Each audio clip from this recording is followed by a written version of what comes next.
CPM പുറത്താക്കിയ പയ്യന്നൂരിലെ V കുഞ്ഞികൃഷ്ണന്റെ പുസ്തകം ഫെബ്രുവരി 4-ന് പ്രകാശനം ചെയ്യും. പാർട്ടി പിടിച്ച ഫണ്ടുമായി ബന്ധപ്പെട്ട മധുസൂദനൻ ഉൾപ്പെടെ കൂടുതൽ നേതാക്കൾക്കെതിരെ വെളിപ്പെടുത്തലുണ്ടാകുമെന്ന സൂചനയുമുണ്ട്.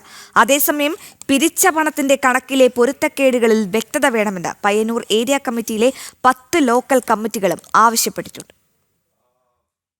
CPM-നെ പ്രതിരോധത്തിലാക്കിയ ഫണ്ട് തട്ടിപ്പ് വിവാദത്തിൽ കൂടുതൽ വെളിപ്പെടുത്തലുകൾക്ക് വഴിവെച്ചുകൊണ്ടായിരിക്കും കുഞ്ഞികൃഷ്ണന്റെ പുസ്തകം പുറത്തിറങ്ങുക. നേതൃത്വത്തെ അണികൾ തിരുത്തണമെന്ന പേരിലാണ് പുസ്തകം. ഫണ്ട് തട്ടിപ്പിനെ കുറിച്ച് കുഞ്ഞികൃഷ്ണൻ പുറത്തു പറഞ്ഞ കാര്യങ്ങൾ തെളിവുകളുടെ അടിസ്ഥാനത്തിൽ വിശദീകരിക്കുന്നതാകും പുസ്തകമെന്നാണ് സൂചന. അടുത്ത മാസം 4-ന് പയ്യന്നൂർ ഗാന്ധി പാർക്കിൽ നടക്കുന്ന ചടങ്ങിലാണ് പുസ്തകം പുറത്തിറക്കുക. TI മധുസൂദനൻ അടക്കമുള്ള നേതാക്കളെ പ്രതിക്കൂട്ടിൽ നിർത്തുന്ന കൂടുതൽ വിവരങ്ങൾ പുസ്തകത്തിൽ ഉണ്ടാകുമെന്നാണ് സൂചന. അതിനിടെ കുഞ്ഞികൃഷ്ണൻ ഉന്നയിച്ച ആരോപണങ്ങൾക്ക് ഇതുവരെ വ്യക്തതയുണ്ടായിട്ടില്ലെന്ന വിമർശനം പാർട്ടിക്കുള്ളിൽ നിന്ന് തന്നെ ഉയരുന്നുണ്ട്. ലോക്കൽ കമ്മിറ്റികളിൽ നിന്നുൾപ്പെടെ ഈ ആവശ്യം ശക്തമായി ഉന്നയിക്കുകയും ചെയ്യുന്നു. പയ്യന്നൂർ ഏരിയയിലെ 12-ൽ 10 ലോക്കൽ കമ്മിറ്റികളും കണക്കിലെ പൊരുത്തക്കേടുകൾ ചൂണ്ടിക്കാട്ടിയതായാണ് സൂചന.